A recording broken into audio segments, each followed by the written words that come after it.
രാമൻ മോഷ്ടിച്ച കത്തിരിക്ക.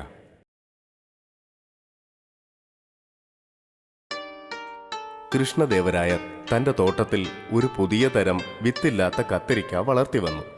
രാജാവിനോടൊപ്പം വിരുന്നുണ്ണുമ്പോൾ രാമൻ ആ കത്തിരിക്ക കഴിക്കാനിടയായി. അവനത് വളരെ ഇഷ്ടപ്പെട്ടു.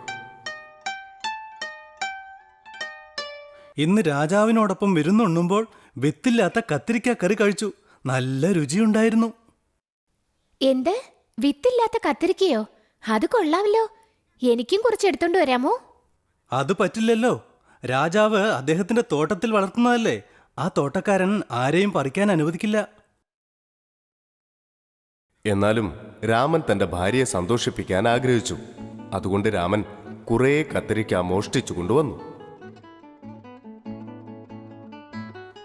ഇതാ വിത്തില്ലാത്ത കത്തിരിക്ക കൂട്ടാൻ തയ്യാർ. നമ്മുടെ മകൻ പുറത്തുറങ്ങിക്കൊണ്ടിരിക്കുകയാണ്.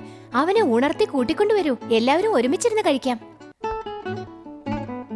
രാമൻ തന്റെ മകനെ ഉണർത്താനായി അവന്റെ മേൽ കുറച്ച് വെള്ളം തളിച്ചു.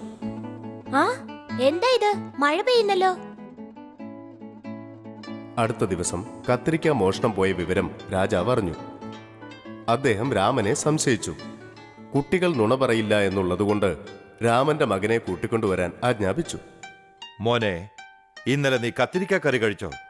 അതെ മഹാരാജാവേ, നല്ല സ്വാദുണ്ടായിരുന്നു. എപ്പോഴാ കഴിച്ചത്?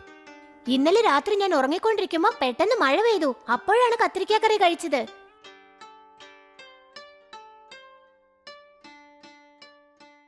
അന്നേ ദിവസം മഴ പെയ്തിരുന്നില്ല.